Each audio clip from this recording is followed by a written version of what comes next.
Good evening, students. Today I am going to teach you revaluation journal entries.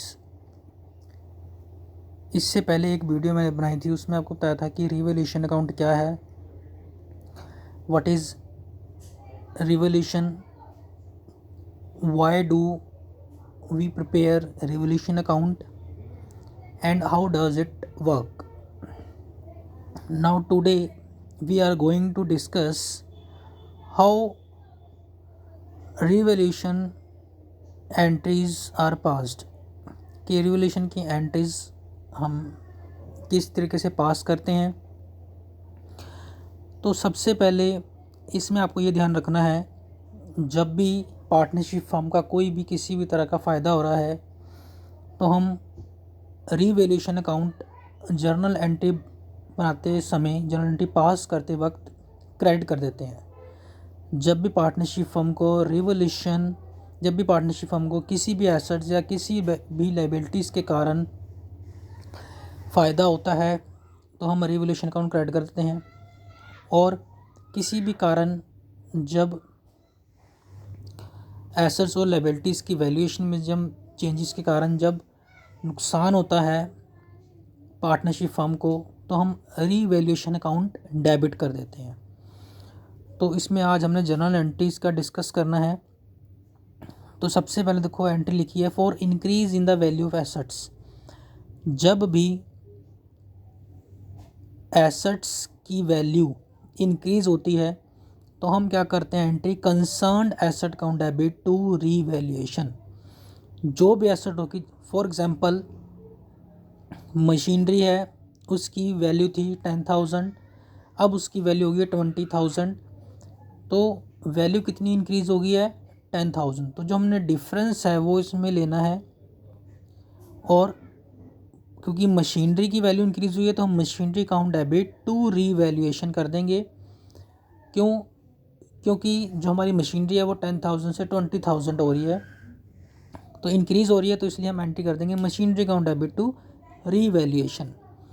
For decrease in the value of asset, second journal entry जो है कि जब भी assets की value decrease होती है, for example machinery थी 20,000 की, अब वो 10,000 की हो गई है, अब वैल्यू डिक्रीज़ कर रही है.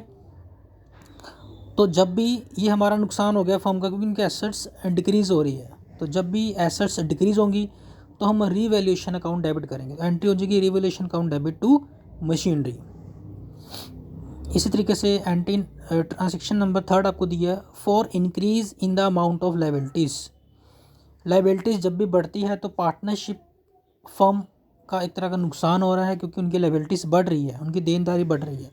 जब भी नुकसान होगा तो हम रिवैल्यूएशन अकाउंट डेबिट करेंगे. तो एंट्री बन जाएगी revaluation account debit to concern liability. For example creditor थे 10,000 के और इंक्रीज़ होके हो गए हैं 20,000. हमें 10,000 एक्स्ट्रा पे करने पड़ेंगे क्रेडिटर्स को, तो हम 10,000 जो एक्स्ट्रा पे करने पड़ेंगे उससे एंट्री पास करेंगे revaluation account debit to creditors.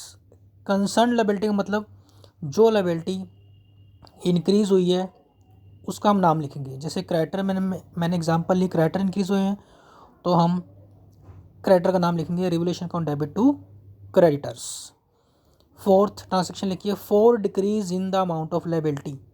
अगर लायबिलिटी डिक्रीज़ होती है क्रेडिटर, फॉर एग्जांपल क्रेडिटर्स की जो अमाउंट थी वो 20,000 थी एंड नाउ क्रेडिटर की जो अब वैल्यू है वो 10,000 है. तो इसका मतलब 10,000 जो क्रेडिटर है वो हमारे डिक्रीज़ हो गए, हमें फ़ायदा हो गया है, देनदारी हमारी कम हो गई है.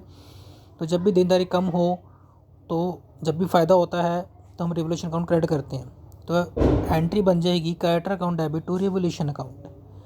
तो आपने याद रखना है, जब भी करंट कोई किसी भी तरह की लायबिलिटी पार्टनरशिप फर्म में कम होती है तो उस लायबिलिटी को हम डेबिट करते हैं और रिवैल्यूएशन अकाउंट क्रेडिट करते हैं.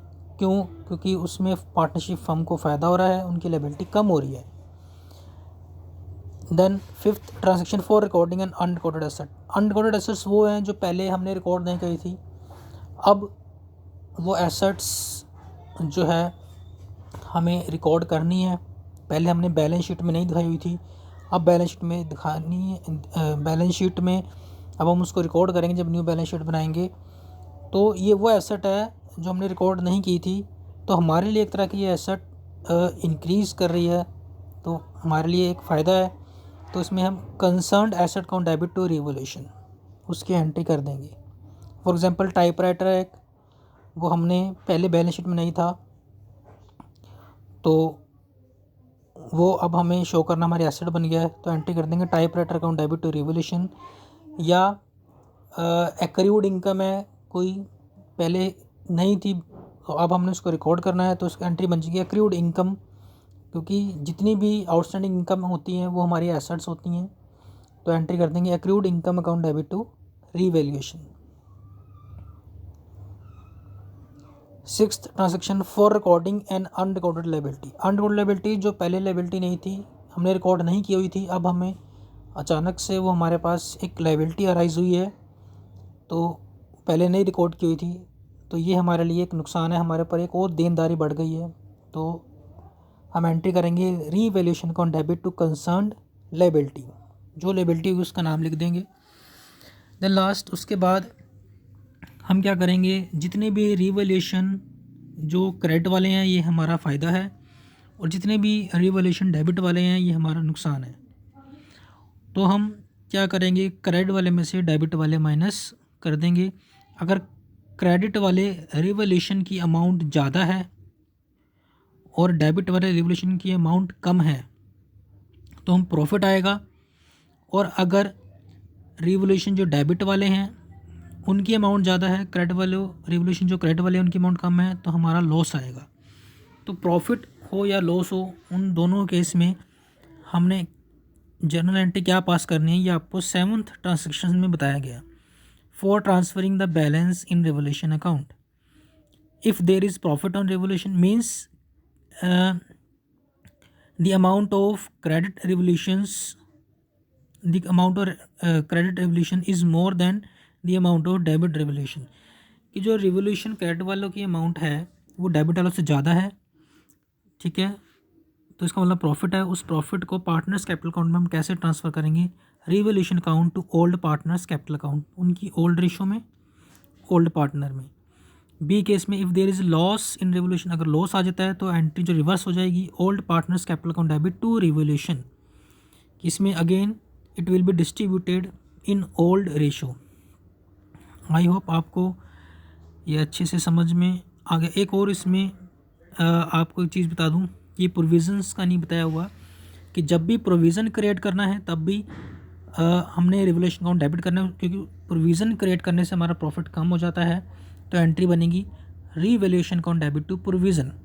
और जब भी प्रोविज़न रिटर्न बैक होता है, यानी कि प्रोविज़न अब हमें there is no more need to keep provisions, हमें प्रोविज़न्स रखने की ज़रूरत नहीं है, यानी कि हमारा जो प्रोविज़न है वो रिटर्न बैक हो रहा है, यानी कि बच रहा है, तो हम एंट्री उसकी कर देंगे, हमारे लिए फ़ायदा है, हम उसकी रिवर्स एंट्री कर देंगे provision account debit to revaluation. ये इस ट्रांजैक्शन की एंट्री इसमें नहीं बताई थी, मैंने आपको ऐड करा दिया है। आई होप आपको अच्छे से ये समझ में आ गया होगा कि रिवैल्यूएशन अकाउंट में जो जर्नल एंट्रीज हम किस तरह पास करते हैं। अगली वीडियो में हम इसका अकाउंट प्रिपेयर करना सीखेंगे। Thank you so much. किसी भी तरह कोई डाउट हो, क्वेरी हो, प्रॉब्लम हो, वो आप कमेंट बॉक्स में पूछ सकते हैं। Thank you so much.